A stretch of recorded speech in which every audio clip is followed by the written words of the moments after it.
बचपन से लेकर हमारी मृत्यु तक हमारे साथ जो कुछ भी गलत घटनाएं घटती हैं, जो कुछ भी गलत होता है, वो सब बातें हमारे हृदय पटल पर छप जाती हैं। वो हमें हमेशा याद रहती हैं। हम इन्हें चाहकर भी भुला नहीं सकते। लेकिन जब भी हमारे साथ कोई और नई घटना घटती है या फिर हमारे साथ कुछ गलत होता है, तो हम अपने आप से ये ज़रूर कहते हैं कि हमारी तो किस्मत ही खराब थी, हमने तो पूरी कोशिश की थी, या फिर हमारा तो कोई दोष ही नहीं था। और जब हमारी किस्मत ही खराब है तो हम कर ही क्या सकते हैं। अगर आप भी यही सोचते हैं और यही मानते हैं तो आज की ये कहानी आपके लिए ही है। बहुत समय पहले की बात है। किसी नगरी में एक व्यक्ति रहा करता था। वो अपनी किस्मत को लेकर बहुत रोया करता था। उसे लगता था कि उसकी किस्मत बहुत खराब है और भगवान ने ना जाने क्यों उसकी किस्मत ऐसी लिखी है। एक दिन वो व्यक्ति एक सड़क से होकर गुजर रहा था। तभी उसने देखा कि एक बौद्ध भिक्षु ध्यान में लीन बैठे हुए हैं। वो उन बौद्ध भिक्षु के पास पहुंच गया और उनसे कहने लगा कि हे गुरुवर, क्या आप मेरी मदद कर सकते हैं? इस पर बौद्ध भिक्षु कहते हैं कि बताओ, तुम्हें क्या समस्या है और तुम यहाँ पर क्यों आए हो? वो व्यक्ति बौद्ध भिक्षु से कहता है कि हे गुरुवर, मैं बहुत दुखी हूँ, बहुत परेशान हूँ। मैं जो कुछ भी करता हूँ सब कुछ उल्टा ही हो जाता है। जो कुछ भी करने की कोशिश करता हूँ वो सब खराब हो जाता है। मेरे हाथों द्वारा किया हुआ हर काम पूरी तरह से बिगड़ जाता है। फिर चाहे मैं उस काम को कितनी भी अच्छी तरह से क्यों ना कर लूं, कितना भी मन लगाकर क्यों ना करूं, लेकिन वो काम कभी भी सफल नहीं हो पाता। मेरी किस्मत मेरा साथ ही नहीं देती है। और मैं आज इसीलिए आपके पास आया हूं। मैंने सुना है कि आप सभी समस्याओं का समाधान कर देते हैं, तो आज आप मेरी समस्या का समाधान कर दीजिए। मेरी इस फूटी किस्मत का कोई उपाय बताइए। मेरी किस्मत इतनी खराब क्यों है? क्या आप मेरी इस फूटी किस्मत का इलाज कर सकते हैं? इसे ठीक कर सकते हैं? वो बौद्ध भिक्षु उस आदमी की सारी बातें ध्यानपूर्वक सुन रहे थे और फिर वो बौद्ध भिक्षु उस व्यक्ति से कहते हैं, फूटी किस्मत, कहाँ है तुम्हारी फूटी किस्मत? और तुम्हें कैसे पता कि तुम्हारी किस्मत फूटी हुई है? इसका जवाब देते हुए वो आदमी बौद्ध भिक्षु से कहता है, अगर मेरे हाथों से कोई काम बन ही नहीं रहा है, मैं जिस काम को भी हाथ लगाता हूँ वो सारा काम बिगड़ जाता है। फिर मैं चाहे कितनी भी मेहनत क्यों ना कर लूँ, मैं चाहे कुछ भी कर लूँ, मैं किसी भी कार्य में सफल नहीं हो पाता। तो इसका क्या अर्थ हुआ? क्या मेरी किस्मत फूटी हुई नहीं है? जब मैं पैदा हुआ तो मेरे माता पिता गुजर गए। पास के ही एक अनाथ आश्रम ने मुझे गोद ले लिया था। मेरा पालन पोषण वहीं पर हुआ। और जब मैं बड़ा हो गया तो मुझे एक लड़की से प्रेम हो गया, लेकिन उस लड़की ने भी मुझे धोखा दे दिया। उस लड़की ने किसी और से विवाह कर लिया। ये सब देखकर मैं पूरी तरह से टूट चुका था। मेरा आत्मविश्वास पूरी तरह से बिखर चुका था। जैसे तैसे मेरे मित्रों ने मुझे संभाला। उन्होंने मुझे समझाया कि मुझे आगे बढ़ना चाहिए, मुझे इन सब चीज़ों को भूल जाना चाहिए। मैंने आगे बढ़ने की कोशिश की। मैंने अपने एक मित्र के साथ मिलकर एक छोटा सा व्यापार शुरू किया, लेकिन यहाँ पर भी मेरी किस्मत ने मेरा साथ नहीं दिया। मैंने जिसके साथ वो व्यापार शुरू किया था, मेरे उस मित्र ने सारा व्यापार मुझसे हड़प लिया और मुझे उस व्यापार से बेदखल कर दिया। मैं एक बार फिर से पूरी तरह से टूट चुका था। मेरे मन में अब केवल एक ही ख्याल था, मेरे इस तरह जीने का क्या अर्थ है? क्या मेरी किस्मत केवल धोखा खाने की है? क्या मुझे जीने का कोई हक नहीं? क्या मुझे खुशियां पाने का कोई हक नहीं? क्या मेरी किस्मत फूटी हुई नहीं है? क्या आप मेरी इस किस्मत को ठीक कर सकते हैं? इस पर वो बौद्ध भिक्षु उस आदमी से कहते हैं कि अच्छा ये बात है, तो बताओ कहाँ है तुम्हारी वो फूटी किस्मत? लाओ मुझे दो, मैं उसे अभी ठीक कर देता हूँ और तुम उसे लेकर फिर चले जाना। इस पर वो व्यक्ति कहता है, हे बंते, आप ये कैसी बातें कर रहे हैं? भला मैं अपनी किस्मत आपको कैसे दे सकता हूँ? किस्मत कोई ऐसी चीज तो है ही नहीं कि मैंने निकाली और आपको दे दी। वो तो दिखाई तक नहीं देती है। क्या आप ये बात समझ पा रहे हैं कि आप क्या कह रहे हैं? इस पर उस बौद्ध भिक्षु ने कहा, जब तुम्हें किस्मत दिखाई ही नहीं देती और ना तुम इसे लेकर के घूम सकते हो, तो फिर तुम्हें कैसे पता कि तुम्हारी किस्मत फूटी हुई है? फिर तुम्हें कैसे पता कि तुम्हारी किस्मत खराब है? इस पर वो व्यक्ति कहता है, हे गुरुवर, मेरे साथ सब कुछ हो चुका है, मेरा सब कुछ बर्बाद हो चुका है, उसके बाद भी आप ये कह रहे हैं कि मेरी किस्मत खराब नहीं है? मेरे साथ कभी भी कुछ भी अच्छा नहीं होता। मैं जो कार्य करने जाता हूँ सब कुछ गड़बड़ हो जाता है। अगर मेरी किस्मत सही होती तो मेरे सारे कार्य सफल होते, मुझे अपने व्यापार में भी धोखा नहीं मिलता। तो क्या आपको ये नहीं लगता कि मेरी किस्मत खराब है? इस पर वो बौद्ध भिक्षु उस आदमी से कहते हैं, बंते, मुझे तो तुम बिल्कुल ही ठीक नजर आते हो। तुम्हारा हाथ पैर पूरा शरीर पूरी तरह से स्वस्थ नजर आ रहा है। तुम अभी भी ठीक हो, चल फिर रहे हो, जीवन जी रहे हो, सांस ले रहे हो और तुम अभी तक मरे भी नहीं हो। तो फिर तुम्हारी किस्मत कैसे खराब हो सकती है? यदि तुम्हारी किस्मत खराब होती तो तुम बीमार होते, या फिर तुम्हारे शरीर का कोई अंग पूरी तरह से काम नहीं कर रहा होता, या फिर तुम्हारे शरीर का कोई अंग होता ही नहीं, या फिर हो सकता है कि तुम मृत्यु को भी प्राप्त हो जाते। लेकिन जहां तक मैं देख पा रहा हूं ऐसा तो कुछ भी नहीं है। फिर तुम कैसे कह सकते हो कि तुम्हारी किस्मत खराब है? इस बार वो व्यक्ति झल्लाकर बौद्ध भिक्षु से कहता है, हे गुरुवर, लग रहा है आपको मेरी बात समझ में नहीं आ रही है। मैंने आज तक जो भी कार्य करे हैं, उन सभी कार्यों में जो भी पूंजी मैंने लगाई है, वो सब कुछ डूब चुकी है, नष्ट हो चुकी है। और उसके बाद मैंने जो कर्जा लिया था, उस कर्जे का पहाड़ मेरे ऊपर है। सारे कर्जदार मेरे घर खड़े रहते हैं कर्जा लेने के लिए और मुझे धमकियां देते रहते हैं। उन सभी ने मिलकर मेरा घर मुझसे छीन लिया क्योंकि मैं उनका पैसा उन्हें वापस नहीं लौटा सका। और इतना ही नहीं, वो लोग अभी भी मेरे पीछे पड़े हुए हैं कि मैं उनका पैसा लौटा दूं। लेकिन जिस व्यापार में मैंने वो पैसे लगाए थे, वो व्यापार तो किसी और ने हड़प लिया। और जब मैं अपने उस मित्र से पैसे मांगता हूं तो वो भी मुझे पैसे देने से इनकार कर देता है। अब बताइए, मैं उनका कर्जा कैसे लौटाऊं? मैं भला कहां जाऊं? अब मेरे पास तो कोई घर भी नहीं बचा। तो फिर इन हालातों में मैं ये कैसे कह सकता हूं कि मेरी किस्मत सही है? इस पर वो बौद्ध भिक्षु उस व्यक्ति से कहते हैं कि अच्छा, ये बात है, इसका मतलब कि समस्या बहुत गंभीर है। तभी वो व्यक्ति कहता है, हाँ बिल्कुल सही, अब आपने बिल्कुल सही समझा है। मैं इस समय बहुत ही दुखी हूँ। मैं अपने जीवन के बहुत बुरे दौर से गुजर रहा हूँ और मेरी हालत अब मेरे काबू में नहीं है। अब आप ही मेरा आखिरी सहारा हैं। कृपया करके मुझे कोई उपाय बताइए। पर वो बौद्ध भिक्षु उस व्यक्ति से फिर कहता है कि ये तो अच्छी बात है कि तुम जीवित हो और तुम्हारी किस्मत अच्छी है कि तुम अपने इन हालातों का सामना करने के लिए जी रहे हो और तुम अपने इस जीवन की समस्याओं का हल भी कर सकते हो। इस पर वो व्यक्ति दुखी मन से कहता है कि हे गुरुवर, लगता है अभी भी आप मेरी बात समझ नहीं पाए। इस पर वो बौद्ध भिक्षु उस व्यक्ति से कहता है कि नहीं, मैं तुम्हारी बात को अच्छी तरह से समझ चुका हूँ, लेकिन तुम मेरी बातों को नहीं समझ पा रहे हो।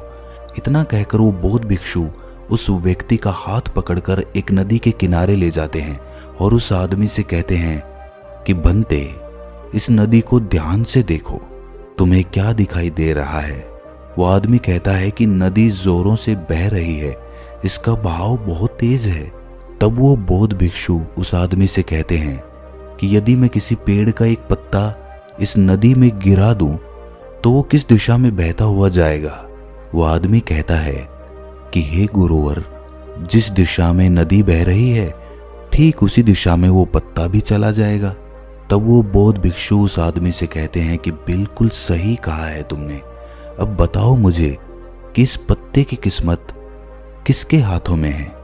इस पर वो आदमी कहता है, हे गुरुवर, उस पत्ते की किस्मत इस नदी के हाथों में है। वो जहां चाहे इसे बहा कर ले जा सकती है क्योंकि इसका बहाव बहुत तेज है। तब वो बौद्ध भिक्षु मुस्कुराते हुए उस आदमी से कहते हैं, और मान लो कि वो पत्ता सिर्फ मेरे हाथों में ही है और मैं चाहे उसे नदी में फेंकूं या ना फेंकूं, तो बताओ उस पत्ते की किस्मत क्या होगी? इसका जवाब देते हुए वो आदमी कहता है कि इस हिसाब से तो पत्ते की किस्मत आपके हाथों में हुई। आप चाहे तो उसे नदी में फेंक सकते हैं या फिर आप चाहें तो उस पत्ते को कहीं और भी फेंक सकते हैं।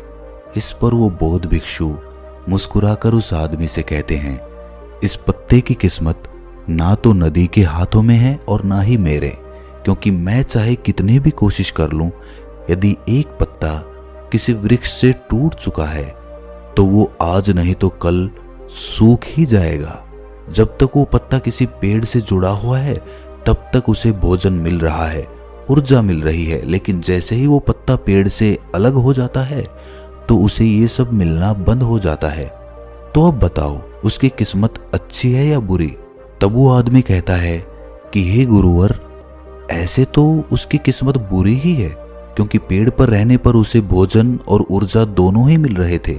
इस कारण से वो फल फूल रहा था, लेकिन पेड़ से अलग होने के बाद उसे वो भोजन और ऊर्जा प्राप्त नहीं होगी। तभी वो बौद्ध भिक्षु एक डाली से एक पत्ते को तोड़कर कहता है, ये पत्ता मेरे हाथ में है और ये अभी तक सूखा भी नहीं है। इसके अंदर अभी भी ऊर्जा है, भोजन है, जिससे वो अभी भी कुछ कर सकता है। इसमें अभी भी जीवन बाकी है। तभी अचानक जोर की हवा चली और उन गुरुवर के हाथों से वो पत्ता उड़कर थोड़ी दूरी पर जा गिरा। इस पर वो बौद्ध भिक्षु उस आदमी से कहते हैं, तुमने देखा, यदि ये पत्ता अभी तक उस पेड़ से जुड़ा हुआ होता तो उतनी दूर उड़कर कभी नहीं जा पाता। आज ये पत्ता पेड़ से अलग होकर पूरी तरह से स्वतंत्र हो चुका है और इसने अभी अभी उड़ने का आनंद भी उठाया है, जो ये पेड़ पर रहकर कभी नहीं कर सकता था। इतना कहते हुए वो बौद्ध भिक्षु उस पत्ते के पास पहुंचे और उस पत्ते को उठाकर नदी में फेंक दिया और उस आदमी से कहा, इसकी किस्मत कैसी है? इस पर वो आदमी उन बौद्ध भिक्षु से कहता है, अब इसकी किस्मत बहुत अच्छी है, क्योंकि ये अब नदी में तैर रहा है, लेकिन अभी भी ये नदी के बहाव के साथ ही बहता हुआ जाएगा, इसे कोई रोक नहीं सकता। इसका जवाब देते हुए बौद्ध भिक्षु कहते हैं, ये पत्ता नदी में तैरने का आनंद जरूर ले रहा है, लेकिन साथ ही साथ ये अपने ऊपर ना जाने कितने ही छोटे छोटे जीव जंतुओं को बचाएगा, उनको जीवन दान देगा और ना जाने कितने ही जीव जंतुओं को ये एक किनारे से दूसरे किनारे तक पहुंचाने में उनकी मदद भी करेगा। इसके बाद वो बौद्ध भिक्षु फिर से उस आदमी से पूछते हैं कि अब बताओ पत्ते की किस्मत कैसी है? तो वो आदमी कहता है कि हे गुरुवर, अब तो इसकी किस्मत बहुत अच्छी है, क्योंकि ये किसी के काम आ रहा है और ये किसी का जीवन भी बचा रहा है, इसीलिए इसकी किस्मत तो बहुत अच्छी हो गई। पर मेरी किस्मत वो कैसे अच्छी होगी? ये तो आपने कुछ बताया ही नहीं। तब वो बौद्ध भिक्षु उस आदमी से कहते हैं कि मान लो कि तुम्हें इस नदी को पार करना है और तुम नदी में उतरते हो, तो पहले तुम मुझे ये बताओ कि तुम किस दिशा में अच्छी तरह से तैर सकोगे। इस पर वो आदमी जवाब देते हुए कहता है कि गुरुवर, जिस दिशा में नदी बह रही है उसी दिशा में तैरना आसान होगा और मैं उस दिशा में आसानी से तैरता हुआ चला जाऊंगा। उस आदमी की ये बातें सुनकर बौद्ध भिक्षु कहते हैं, और यदि मान लो कि तुम्हें इस नदी के बहाव के विपरीत दिशा में तैरना हो, तब तुम क्या करोगे? क्या तुम्हारी किस्मत तब भी अच्छी होगी? वो आदमी कहता है कि नहीं गुरुवर, तब तो मुझे और ज्यादा मेहनत करनी पड़ेगी, तब मेरी किस्मत भला अच्छी कैसे हो सकती है? उस आदमी का ये जवाब सुनकर वो बौद्ध भिक्षु उस आदमी से कहते हैं, और यदि मान लो कि तुम्हारे हाथ पैर नहीं है और फिर भी मैं तुम्हें कहूं कि तुम इस नदी की विपरीत दिशा में तैरकर अपने लक्ष्य तक पहुंचो, तब तुम्हारे मन में क्या ख्याल आएंगे और तुम्हारी किस्मत कैसी होगी? इस पर वो आदमी कहता है कि हे गुरुवर, अगर मेरे हाथ पैर ही नहीं होंगे तो मैं विपरीत दिशा में तैरकर अपने लक्ष्य तक कैसे पहुंचूंगा? अगर मेरे हाथ पैर सही सलामत होंगे तो हो सकता है कि मैं विपरीत दिशा में तैरकर अपने लक्ष्य तक पहुंच जाऊं, भले ही उसमें समय थोड़ा ज्यादा लगे, लेकिन यदि मेरे हाथ पैर ही नहीं होंगे तो भला मैं कैसे पहुंचूंगा? तो ऐसे में मेरी किस्मत तो और ज्यादा बुरी हो गई। तब वो बौद्ध भिक्षु उस आदमी से कहता है कि अब तुम्हें ये समझ में आया कि तुम्हारी किस्मत अभी भी अच्छी है, पहले भी अच्छी थी और आगे भी अच्छी ही रहेगी। बस तुम्हारे अंदर एक छोटी सी तकलीफ ये है कि जो भी समस्या है जो हमारे सामने आ रही है, उन समस्याओं का तुम सामना नहीं करना चाहते हो। लेकिन जिन समस्याओं को तुम पीछे छोड़कर भागने की कोशिश कर रहे हो, वो समस्याएं तुम्हारे साथ ही चल रही हैं। जैसे कि मान लो यदि इस नदी का बहाव और ज्यादा तेज हो जाए तो तुम्हें इस नदी की विपरीत दिशा में तैरने में कितनी मेहनत करनी पड़ेगी। वो आदमी कहता है, हे महाराज, तब तो मुझे अत्यधिक मेहनत करनी पड़ेगी और मुझे बहुत ज्यादा थकान भी होगी, लेकिन किसी ना किसी तरह मैं अपने लक्ष्य तक पहुंच जाऊंगा। तब वो बौद्ध भिक्षु उस आदमी से पूछता है, अच्छा मान लो नदी का बहाव और भी ज्यादा तेज हो जाए तो क्या तुम नदी की विपरीत दिशा में तैरना पसंद करोगे? वो आदमी कहता है, नहीं नहीं गुरुदेव, मैं तो इस नदी में उतरने का सोचूंगा भी नहीं, विपरीत दिशा में तैरना तो दूर की बात रही। आखिर में अपनी सभी बातों का निचोड़ निकालते हुए वो बौद्ध भिक्षु उस आदमी से कहते हैं कि ठीक उसी प्रकार जब हमारे जीवन में अत्यधिक कठिनाई या अत्यधिक परेशानियां आती हैं जो नदी के तेज बहाव की तरह होती है, और जब हमें ये घेर लेती है तो हमें कुछ भी समझ नहीं आता और हम इनसे भागने की कोशिश करते रहते हैं। हम इनका सामना कभी करना ही नहीं चाहते। लेकिन तुम्हें ये ध्यान रखना चाहिए कि जब भी तुम्हारे सामने ऐसी परिस्थिति आए कि तुम्हें लगे कि तुम्हारे हाथों में कुछ नहीं है, तब तुम्हें नदी की दिशा में बहकर अपने लिए एक सुरक्षित स्थान खोजना चाहिए, क्योंकि उस समय तुम्हारा ध्यान केवल अपनी रक्षा पर होना चाहिए, क्योंकि जिसकी रक्षा तुम्हें करनी है वो है तुम्हारा जीवन। यदि तुम्हारा जीवन तुम्हारे साथ रहेगा तो आज नहीं तो कल ये तेज बहाव जरूर शांत हो जाएगा और नदी का बहाव भी हमेशा के लिए एक जैसा नहीं रहेगा। उसे आज नहीं तो कल थमना ही पड़ेगा, और जब नदी का बहाव कम हो जाएगा तब तुम चाहो तो नदी की विपरीत दिशा में तैर सकते हो और फिर तुम जैसा चाहो वैसा मुकाम हासिल कर सकते हो। तो अब मुझे बताओ, क्या तुम्हें अभी भी ये लगता है कि तुम्हारी किस्मत खराब है, या फिर तुम्हारी किस्मत अभी भी फूटी हुई है? ये कहकर वो बौद्ध भिक्षु जोर जोर से हंसने लगते हैं, और ये सुनकर वो आदमी भी जोर से मुस्कुरा उठा और उनसे कहता है कि हे गुरुवर, आप सही कहते हैं, मेरी किस्मत पहले भी अच्छी थी, आज भी अच्छी है और आगे भी अच्छी ही रहेगी। मैं पूरी तरह से स्वस्थ हूँ, मेरे हाथ पैर सही सलामत है, मेरा जीवन मेरे साथ है, मेरे पास है और मैं सांसें भी ले रहा हूँ। हाँ, मेरे पास घर नहीं बचा, लेकिन फिर भी अभी मेरे पास कुछ पैसे बचे हैं, खाने के लिए भोजन है, पहनने के लिए अच्छे कपड़े हैं, जिनकी मदद से मैं एक बार फिर से अपने उन मुकामों को हासिल कर सकता हूँ। जो चला गया बुद्धिमान उसका शोक नहीं करते और आने वाले कल की चिंता कर्मयोगी नहीं करता। अगर मैं बीते हुए कल के शोक में डूब गया तो मैं कभी आगे नहीं बढ़ पाऊंगा। मुझे वो सब कुछ चाहिए जो मैं पाना चाहता हूँ, मैं उसकी तलाश में अब आगे बढ़ना चाहता हूँ, मैं वो सब प्राप्त करना चाहता हूँ और मैं वो प्राप्त करके ही रहूंगा, क्योंकि अब मैं उस पेड़ से अलग हो चुका हूँ जो मुझे बांधे हुए थी, मुझे रोके हुए थी। लेकिन अब मैं उस पेड़ से अलग हो चुका हूँ और अब मेरे पास एक ऐसा सुनहरा मौका है जिससे मैं अपने जीवन को संवार सकता हूँ, उसे निखार सकता हूँ। इतना कहकर वो आदमी उस बौद्ध भिक्षु को प्रणाम करता है और अपने मार्ग पर आगे की ओर निकल पड़ता है, और वो बौद्ध भिक्षु भी अपनी राह पर आगे चल पड़ते हैं। अगर ये कहानी आपके दिल को छू गई